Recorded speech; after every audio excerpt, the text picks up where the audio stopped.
Welcome to all of you. सभी का स्वागत है अपने इस यूट्यूब चैनल के अंदर। साथियों, आज हम बात करेंगे गणित विषय के अंदर नंबर सिस्टम की कड़ी के अंदर आगे की क्लास को प्रोसीड करते हैं, जिसके अंदर परिमेय संख्या हमने संक्षिप्त रूप से पढ़ी थी, अपरिमेय संख्या पढ़ी थी, रियल नंबर के दोनों पार्ट थे। आज हम बात करेंगे परिमेय संख्या थोड़ा विस्तृत रूप में, और विस्तृत रूप में चर्चा करने के साथ में हम बात करेंगे और आगे बढ़ते हैं। चैनल को सब्सक्राइब नहीं किया तो सब्सक्राइब कर लें और लाइक बटन ज़रूर प्रेस कर दें और आगे उसको शेयर भी करेंगे। तो आइए शुरुआत करते हैं परिमेय संख्या की। परिमेय संख्या जिसको P बटा Q के रूप में लिख सकते हैं, जहाँ पे Q का मान क्या नहीं हो, 0 नहीं हो।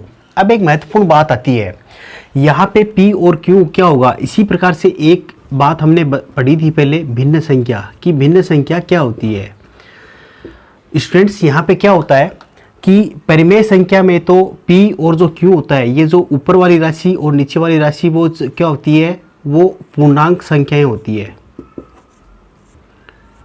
पूर्णांक संख्या कहाँ से स्टार्ट होती है?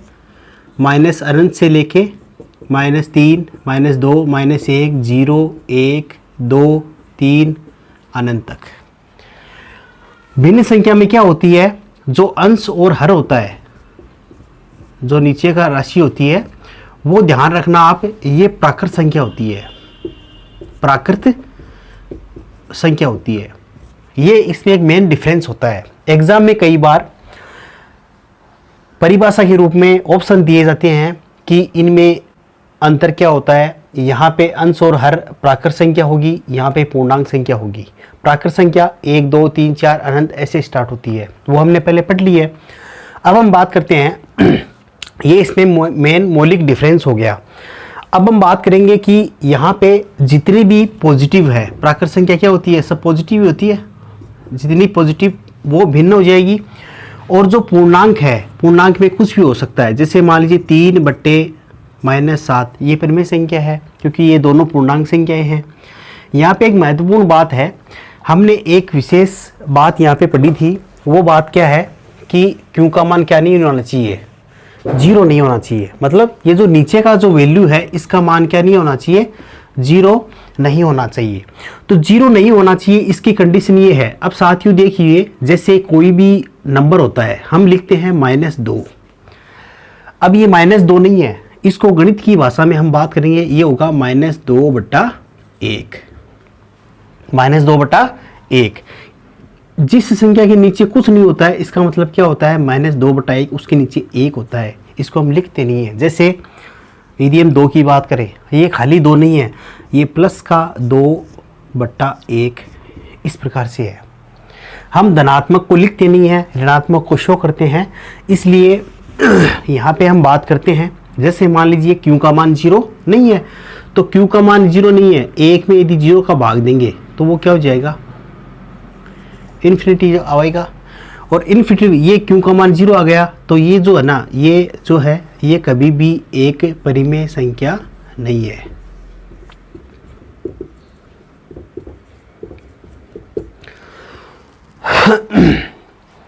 तो इसका मान ये आता है। अब बात करते हैं अपन कि यहाँ पे 1/0 अनंत मान आ गया, और यदि ऐसे हो 0 हो तो वो उसके नीचे 1 रहेगा, तो ये क्या हो जाएगा, इसका मान 0 आएगा। तो ये क्या है, एक परिमेय संख्या है। देखो ये परिमेय संख्या आ गई, इसके रूप में, बट्टे के रूप में ये परिमेय संख्या हो जाएगी। तो इस प्रकार से परिमेय संख्या का मेन मोटिव आप समझ गए हैं। अब बात करते हैं कि परिमेय संख्या 2 प्रकार की भी होती है संख्या के हिसाब से। जैसे एक होती है धनात्मक। धनात्मक परिमेय संख्या कौन सी होती है, और एक होती है ऋणात्मक। इसको भी एग्जाम के हिसाब से अपन विस्तार से पढ़ेंगे। धनात्मक में कौन सी होती है, -3/-7, प्लस माइनस माइनस प्लस हो गया, तो ये धनात्मक हो जाएगी। या जैसे मान लीजिए 4/9, ये भी धनात्मक है। लेकिन ऋणात्मक कौन सी होगी, -2/7, 3/-11, ये ऋणात्मक हो जाएगी। तो मतलब कहने का मतलब ये दोनों माइनस माइनस है, प्लस हो जाएंगे, तो कोई दिक्कत नहीं है, ये भी प्लस रहेगी, है ना। तो ये धनात्मक हो जाएगी, ये ऋणात्मक परिमेय संख्या हो जाएगी। अब बात करते हैं अपन यहाँ तक आपको समझ में आ गया होगा। लाइक करते रहिए ताकि हम आगे क्लासेस को आगे बढ़ाते रहें जोश जुनून के साथ में। कोई भी दो परिमेय संख्या दे रखी है, कोई भी दो परिमेय संख्या दे रखी है और ज्ञात करना है कि उनके बीच में परिमेय। हमें यहाँ पे बात करते हैं कि कोई भी दो परिमेय संख्या दी गई है, उनको अपने को ज्ञात करना है। तो वो बोर्ड पे लिखा हुआ है, कोई भी दो संख्या है, जैसे अपन एग्जांपल लेते हैं 3/5 और 4/5। अब इसके बीच में चार परिमेय संख्या अपने को ज्ञात करनी है। कितनी ज्ञात करनी है? 4। ये एग्जाम में प्रश्न आ गया। हम क्या करेंगे, सबसे पहले 4 में जोड़ेंगे 1, ये कितना हो जाएगा? 5। ठीक, यहाँ पे 5 आ गया। यहाँ पे 3/5 को ऊपर नीचे 5 से गुणा करना है, इस 5 से, तो क्या हो जाएगा? 15/25। 15/25 आ गया।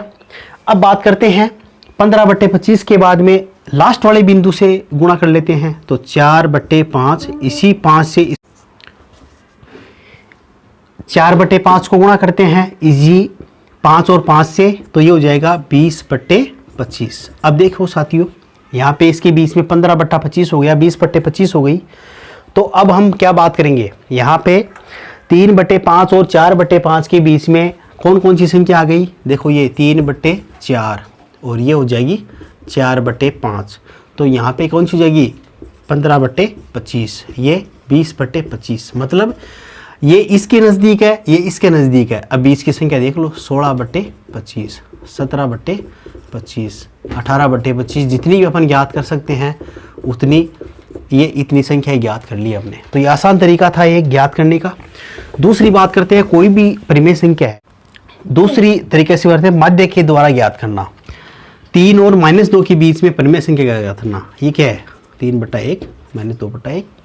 इनके बीच में कैसे ज्ञात करेंगे? इन दोनों का मध्य ज्ञात कर लेंगे। मध्य मतलब इनको जोड़ देंगे और 2 का भाग दे देंगे, तो कितना हो जाएगा? 1/2। तो इसके बीच की एक संख्या कौन सी हो जाएगी? परिमेय संख्या 1/2।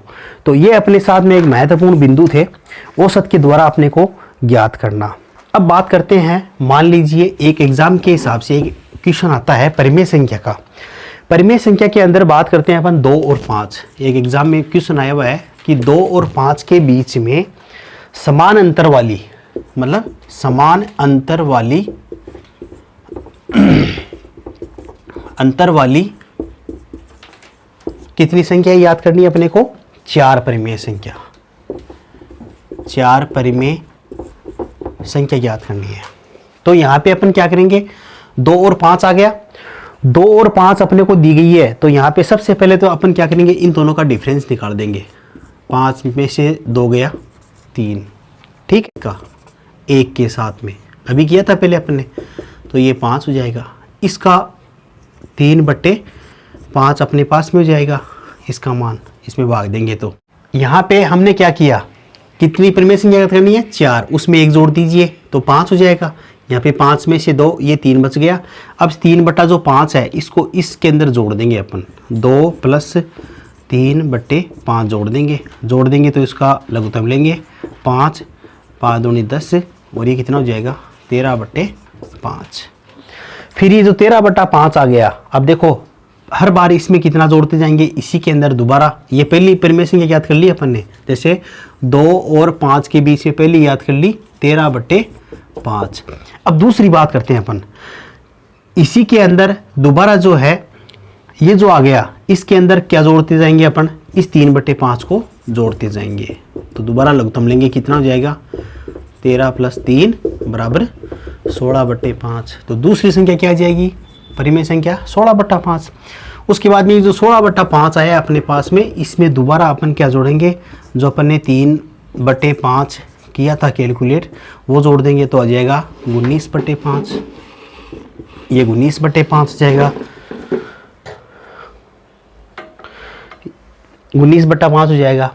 उसके बाद में बात करते हैं, आगे वाली बात करते हैं, इसी 19/5 में दोबारा अपन जोड़ देंगे 3/5, तो क्या हो जाएगा? 5, और ये 20, 21, 22, तो ये 22/5। तो ये 4 परिमेय संख्या अपन ने ज्ञात कर दी। यहाँ पे आज हमने बात की थी परिमेय संख्या के बारे में। तो परिमेय संख्या का पूरा विस्तृत अपने अध्ययन कर लिया। अब बात करते हैं कि परिमेय संख्या के कुछ भाग होते हैं, पार्ट होते हैं दशमलव के रूप में, जिनको रिप्रेजेंट करते हैं। बहुत ही महत्वपूर्ण बिंदु है, उसका हम एनालाइज करेंगे किस तरीके से। जैसे हम बात करते हैं कि परिमेय संख्या जो होती है, ये जो परिमेय संख्या है ये दो प्रकार की होती है, जिसके अंदर अपन बात करते हैं कि दशमलव के रूप में उनका विस्तार किस प्रकार से होता है। तो एक तो होता है शांत और एक होता है अशांत। शांत कौन सी होती है? जैसे मान लीजिए अपने पास में एक एग्जाम्पल है, शांत के बाद में बात करते हैं 1/2, ये परिमेय संख्या है। अब 1 में 2 का भाग देंगे तो पॉइंटों के हिसाब से दशमलव में कितना उत्तर आएगा? 0.5 ही आएगा। तो ये तो जाएगा, इसका मान क्या हो गया? शांत हो गया, रुक गया कहीं कहीं जाके, ठीक है। तो ये तो जगह पहला पार्ट, तो इसको अपन तो डेफिनेटली क्या बोलेंगे, ये तो हमेशा क्या रहेगी? परिमेय संख्या। अब परिमेय संख्या का दूसरा जो पार्ट आता है वो होती है अपनी अशांत। बात करते हैं अशांत की, जिसमें क्या होती है? पुनरावृत्ति होती है। जैसे मान लीजिए 1/3 हो गया। अब क्या होगा? जब हम 1/3 में भाग देंगे तो इसका आएगा 0.333, ऐसे चलता ही जाएगा, हर बार 3 आता रहेगा। मतलब कहने का मतलब शेषफल 0 नहीं आएगा भाग देने पर। यहाँ पे 0 आ गया था, जैसे अपन इसमें भाग देंगे तो आ जाएगा, लेकिन यहाँ पे हो जाए। अब जो अशांत है, ये जो अशांत संख्या है, इसके अंदर इसको अपन बोलेंगे अनावसानी आवर्ती संख्या। तो यहाँ पे जो है इसको अपन किस में बात करेंगे कि इसको दशमलव में अपने को बदलना है। तो वो कैसे बदलेंगे? जैसे मान लीजिए ये अशांत वाली जो संख्या है ये है 1/3, तो ये क्या हो जाएगा? 3 3 3 आगे तक आ गया। यहाँ पे हम क्या करेंगे? 3 की पुनरावृत्ति हो रही है तो ये क्या हो जाएगी? 3 की बार, ऐसे लिख सकते हैं इस प्रकार से। अब इसको यदि अपने को जो है उसको परिमेय संख्या में बदलना है, इसको वापस बदलना है, इसको परिमेय संख्या में बदलना है, तो क्या करेंगे अपन? ये जो जितनी संख्या की पुनरावृत्ति हो रही है उतने संख्या के 9 हम नीचे लगा देंगे, तो पॉइंट तो हट जाएगा 3/9। यदि मान लो यहाँ पे ये होता 66 की 2 बार लगी होती, तो अपन क्या करते हैं यहाँ पे 66 कितनी बार पुनरावृत्ति, कितने अब शब्दों की हो रही है उतने 9 लगा देते, 2 लगा देते। मान लो यहाँ से 123 ऐसे आ रहा है, पॉइंटों के बाद में ऐसे आ रहा है 123 पुनरावृत्ति है 123 की, तो क्या लिखेंगे? 123 की बार हो जाएगी, ऊपर बार लगा देंगे। अब इसको इस बट्टे के रूप में लिखना है, परिमेय संख्या के रूप में लिखना है, तो क्या हो जाएगा? 123 कितने 9 जाएंगे? 1 2 3, तो 3 9 लगा देंगे, तो ये क्या हो जाएगी? उसमें परिवर्तित हो जाएगी। अब बात करते हैं, ये तो एक सिंपल सा उदाहरण था। मान लो अपने पास में ऐसी संख्या आ जाए, पॉइंट भाग देने पे कोई भी जो है दशमलव वाली संख्या ऐसे जाती है, जैसे मान लीजिए 5 1 1 6 1 6 1 6 1 6 1 6। इसमें क्या हो रहा है? 5 तो फिक्स हो गया, 16 की पुनरावृत्ति हो रही है, तो इसको कैसे लिखेंगे अपन? शॉर्ट के अंदर 5 16 इसकी पुनरावृत्ति लिख देंगे। अब इसको कैसे हल करेंगे? इसको हल करने का तरीका क्या है? किसके रूप में लिखने के लिए? परिमेय संख्या के अंदर लिखने के लिए। यहाँ पे क्या करेंगे? पूरी संख्या लिख लो पहले, तो 516 लिख दी, ठीक है। उसके बाद में अपन इसके अंदर ये जो बची हुई जो संख्या है, जो अपने पास में जो बची हुई संख्या है, जो 5 है जो इधर बचा है, इसको माइनस कर देंगे, 5 कर देंगे। अब वही नियम लगाएंगे, ये क्या है? कितने 9 आ जाएंगे? इसके नीचे 2 9 आ जाएंगे, तो 99 हो जाएगा। फिर ये जो जिसकी पुनरावृत्ति नहीं हो रही है उतने का 0 लगा देंगे, तो 1 का 0 लगा दिया। अब इसमें से इसको घटाएंगे तो कितना आ जाएगा? 511/990 इसका मान हो जाएगा। इसी प्रकार से एक एग्जाम्पल अपने पास में एग्ज़ाम की दृष्टि से एक और है, जिसको अभी भी अपन हल कर लेते हैं। जैसे मान लो ये है 0.51 है, इसके अंदर ये संख्या आ रही है, प्रत्येक बार 1 1 1 ऐसे आ रहा है। 5 तो यहाँ पे क्या फिक्स हो गया, लेकिन 1 की पुनरावृत्ति हो रही है तो 1 की पुनरावृत्ति हो जाएगी, तो इसके ऊपर बार लगा देंगे। अब इसको हल करेंगे अपन, तो कैसे हल करेंगे? सबसे पहले तो इस पूरी संख्या को लिख लेंगे, तो क्या हो जाएगा? 51 लिख लिया। अब बात करेंगे यहाँ पे ये जो बची हुई जो 5 है, इसको इसमें से घटा देंगे, जिसकी पुनरावृत्ति नहीं हो रही है, फिक्स हो रहा है। उसके बाद में दूसरी बात करते हैं अपन कि यहाँ पे ये बार 1 के लगा हुआ है, तो कितने 9 आ जाएंगे? 1 9, और यहाँ पे कितना डिजिट है, तो ये 1 90 हो जाएगा। इसका मान 51 में से 5 गया, 51 में से 5 जाएगा तो कितना बच जाएगा अपने पास में 46/90, तो ये इसका मान हो जाएगा। इसी प्रकार से बात करते हैं अपन, एक एग्जांपल और है जिसके अंदर 0.265 इसके ऊपर बार लगा दिया, ठीक है। बार क्यों लगाया, ये संख्या ऐसी थी हकीकत में 26 तो फिक्स हो गया, और भाग देने पे ये परिमेय संख्या दशमलव में इस प्रकार से आ रही है, 5 का भाग जाता ही जा रहा है, हर बार 5 ही 5 आ रहा है, तो 5 के तो बार लगा दिया। इसको हल करेंगे तो कैसे करेंगे, 265 को ऐसे कैसा लिख लो, ठीक है। घटा दो, कितना बचा, फिक्स कौन सा मान है 26 का मान घटा दो, बटे ये कितना 9 आ जाएगा, बार 1 पे लगी हुई है तो 1 9 आ जाएगा, और कितने संख्या तक फिक्स आ रहा है 2 संख्या तक, तो उतने 0 लग जाएंगे। अब 265 में से 26 कट जाएंगे तो कितना बच जाएगा 239/900, तो ये अपना आंसर हो जाएगा। हम अगली क्लास में पढ़ेंगे अपरिमेय संख्या को थोड़ा विस्तार से, परिमेय संख्या को विस्तार से आज हमने देखा, तो ये एक महत्वपूर्ण क्लास थी। मेरा आपसे अनुरोध है इस क्लासेस को सभी बच्चों के साथ में, जो भी कंपटीशन तैयारी कर रहे हैं उनके साथ में शेयर करें, उनको सब्सक्राइब करवाएं चैनल को, ताकि सभी को इसका नॉलेज मिल सके। आगे आने वाले समय के अंदर बहुत बेहतरीन क्लासेस आपको मिलेगी। तब तक के लिए थैंक यू। जय हिंद, जय भारत।